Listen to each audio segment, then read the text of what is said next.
In this era of rapid technological development, we are constantly bombarded with information and have access to so much content with much ease.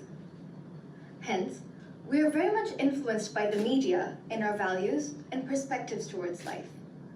Whereas in previous generations, their views would have mostly just been shaped by the environments in which they grew in.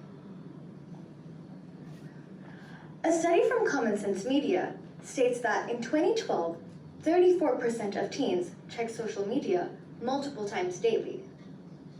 Could you all just take a quick moment to guess what this value was in 2018? Well, 16% of teens admitted to checking social media frequently, while 27% said that they checked it after every hour. That's a total of 43%, almost half the teenage population.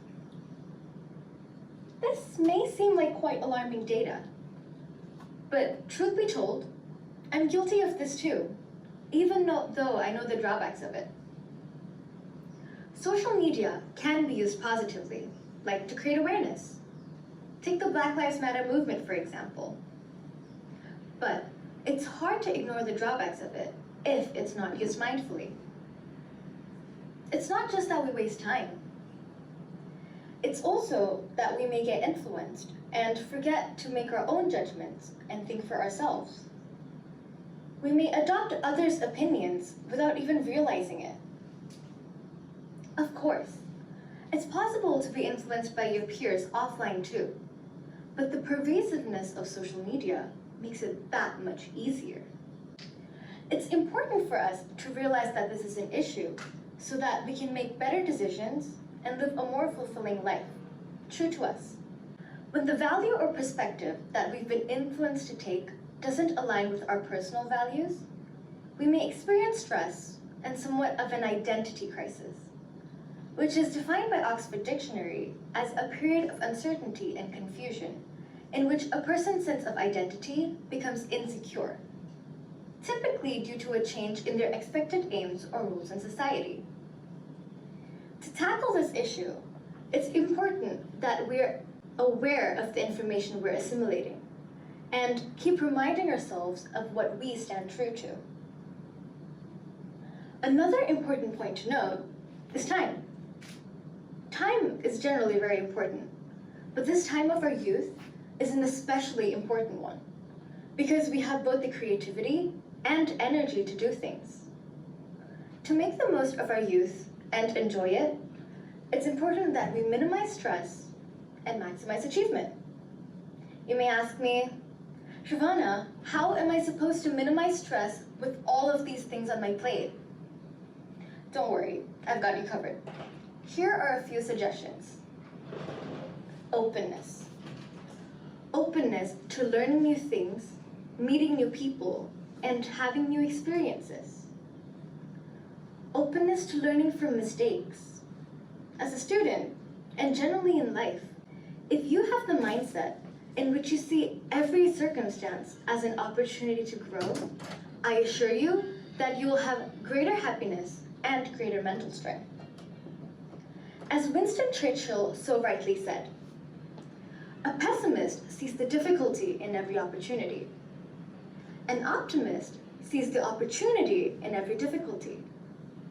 If you see every difficulty as an opportunity, I assure you that you'll have multiple times the opportunity as others, and zero hurdles, because those hurdles become opportunities themselves. Of course, it can be difficult to be optimistic sometimes. Well, many times actually, being teenagers, right?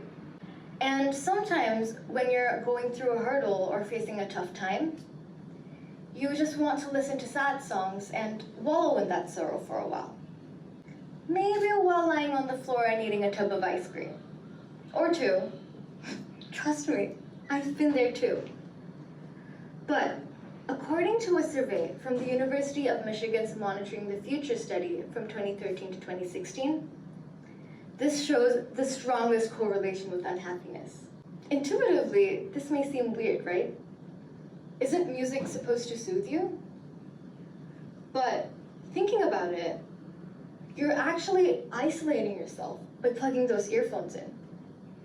You may be connecting with the singers, but you're blocking yourself out from real people. And that human connection is what is psychologically proven to help you feel better. It's good to embrace those emotions you're feeling, but it's important that it's allowing you to grow as a person instead of making you closed-minded. When I'm frustrated and I'm listening to frustration songs, I'll admit I do feel comforted. But I reflect and I realize that this comfort comes from my ego being massaged by the song. I feel like it's an okay way to react just because the singer is too. And I realize that it's merely that, a reaction, not an action. I'm not thinking about what I can do to make the situation that's frustrating me better. I'm not even thinking about others in that situation and how they may be feeling. And I keep harping on the past, which bleeds into affecting my present, and hence affects my future. Okay, so now you're probably thinking, I understand that, but how else do I cope with all of these things bringing me down? And how do I stay optimistic? How do I not get brought down by the past or pressurized by the future? Well, firstly, you could try to smile whenever possible and connect with others as much as you can. Maybe by giving a high five or a hug. This releases the hormone oxytocin, which is known to decrease stress, the stress hormone norepinephrine, increase happiness, as well as reduce blood pressure. I'm also going to suggest something that I know is certainly easier said than done, but will definitely be beneficial to your life. Try to let go of any circumstance that may be bringing you down. Just as how a lotus pad is able to deflect water so that it doesn't sink, try to witness the situation you're in, but not get so emotionally entwined into it by holding on to those emotions, such that you sink. You can do this by being aware of your emotions and of your actions in that situation. Because only when you do this will you be in the emotional state to find solutions for the situation. Think of it like this. It's like when you put your own hand into fire. Others can try to help you get your hand out, but it's only you who can make that decision to not put it back in. And once you have made that decision, you can enjoy other experiences and interactions with others much better without the agony affecting it. And you'll have that mental capacity to find solutions to extinguish that fire yourself. It's truly my belief that everything happens for a reason. And sometimes this belief could also help you have a more positive outlook towards life. And I think the best thing to do is to live in the moment and enjoy this present moment. We only have so many hours in our lives, so wouldn't it be best to make as many hours memorable ones? Constantly worrying about the past or future isn't going to make this moment memorable.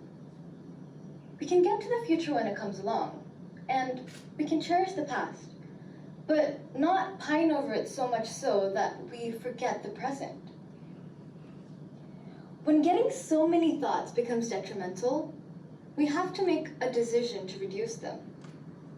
I've been doing this through meditation, and I encourage you all to find what it is that enables you to stay present and optimistic.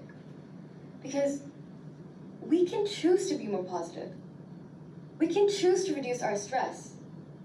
We choose who we want to be. So, what choice are you going to make? Thank you.